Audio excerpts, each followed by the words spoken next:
Hey, probably the number one most important thing to your score is your ability to consistently square up the club face. So right after this, let's talk about the top 3 reasons that you are unable to consistently square or control the club face, and that is what is keeping your scores from dropping. Stay tuned.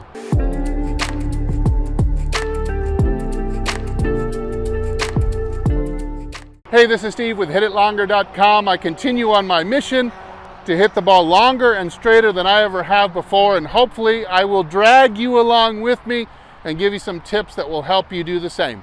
All right, so even on a short iron, the club face is approaching 75% of the influence on what direction and how the ball is going to curve. Given a sweet spot hit, only about 25% is the path. The person who has the tightest left to right dispersion is generally the golfer that's going to have the lowest handicap. Now, as you approach a longer club like a hybrid or even a driver, that percentage just goes up as high as almost 85%. It's like 83% on a driver is your ability to square the club face, or at least make the smallest possible error. Now, one of the reasons that you aren't able to square the club face is if you swing like this. If your swing is too vertical like this. And that goes with the people that are the over-the-toppers who swing something like this and then come over it. Look how vertical my shaft is. And so my follow-through will be quite vertical as well. It's very common someone with this club shape will leave the club face open. This is where you get your slicers. It's not so much the outside in part of the swing that causes the ball to slice, but more the vertical component. And the club is just simply too vertical on its way into the ball, and it really makes it hard to get the club face, keep the club face from being open. So in that case, you'd love to have a swing that's less vertical. You'd like to swing more around yourself this way, kind of more. Think of a Ferris wheel tipping over on its side. You'd love to have a swing that's shaped a little bit more like that. So you'd like to stay a little bit more around you, also coming back into the ball at this angle more rather than this angle, and then come on around and throw the club around you on the same arc going through. So that's one top way that you can struggle with squaring up the face. Another one is kind of similar in that even though, let's say, you've mastered coming from the inside and shallow this way, maybe you stay out there and you exit high and to the right, like this. Now, in this case, a lot of people will end up with kind of the block and hook double cross.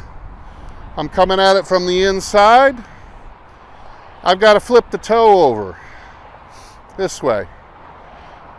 And so that makes it much more difficult to time the rotation of the club face. So that might look something like this.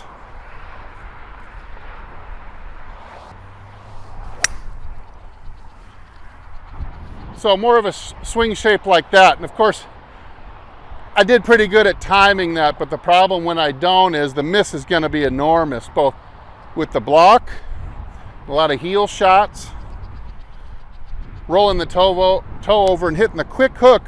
So in that case, if you're really having a hard time squaring the club face, you've got more of that pattern of swing. You're more of a drawer. You've mastered coming from the inside and shallow beautifully, but your exit goes out there. You feel like you're swinging in to out, but the problem is that swinging in to out, you got to come back and swing back to the inside again.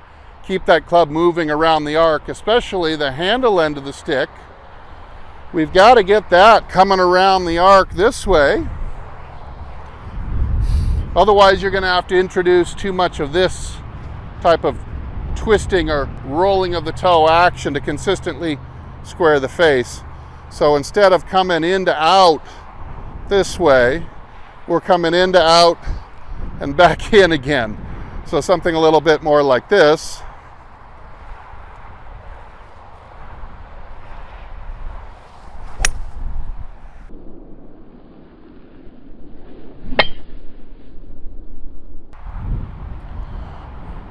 and that swing had a much better shape to it and allowed me to come through the ball with the club face looking a lot more kind of square to the arc this way. When it exited, it was back around on the arc with the face tracking the arc better. So I'm going to have, with that shape of swing, yes, I'm nicely shallow and on the inside coming in, but now I'm turning the corner, keeping my handle around the arc this way, and that really gets the club to kind of tumble to the outside and kind of get a little acceleration boost and come in this way, rather than this way where it's coming in tall and open. I'm going to have to introduce that toe roll to get it to be square, much more temperamental, and especially as you start to, for a better golfer, you've got some power behind it, really makes hitting the fairway much more difficult to do consistently. All right, let's take a look at one last reason that most golfers have a really hard time consistently squaring the face. It's another one that short hitters and slicers have in common, and that is just not applying torque to the handle at all. In other words, not throwing or flinging that thing. Now, some of you better golfers out there are having a hard time with distance or heeling it, blocking it, that kind of thing. You've kind of maybe been snookered into the idea that you've got to hold the angle. You've got to get that forward lean, of course, and you've got to hold that angle because, you know, being flippy, well, your teacher told you that's terrible. Should never be flippy, right? That's, oh God, flippy is the worst possible thing you could be. So, for some beginners who are in that boat, they've just simply never learned to throw the club. Let's look at it from this angle. You can hear the swoosh that I get on that thing. We want to definitely use that to accelerate the club head, but also what that tends to do when we're applying that force to the grip to cause the wrist to uncock and really give it a good throw and fling is it causes the club to come around the handle and square up. Now without that, if you were going to either hold it, now listen, when I try to swing and hold it, I get almost no swoosh at all, so there's no speed there.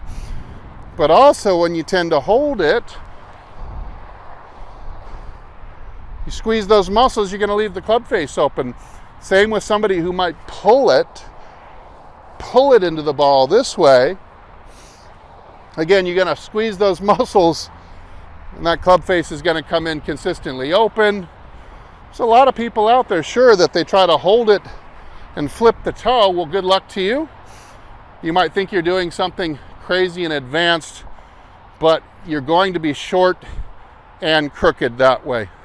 So we definitely have to give this thing, apply some torque to this grip and get this thing coming around to square up. Otherwise, it's not going to pick up speed and it's not going to consistently square up. So definitely don't forget to give it a good whip crack at the bottom.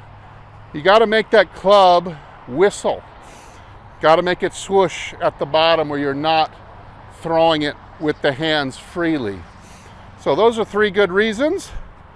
What I think are the top 3 reasons why golfers out there are simply not consistently squaring up the face, and then just got to practice your short game and you can get your handicap really, really low. Hey, thanks everybody again for watching. I'm Steve.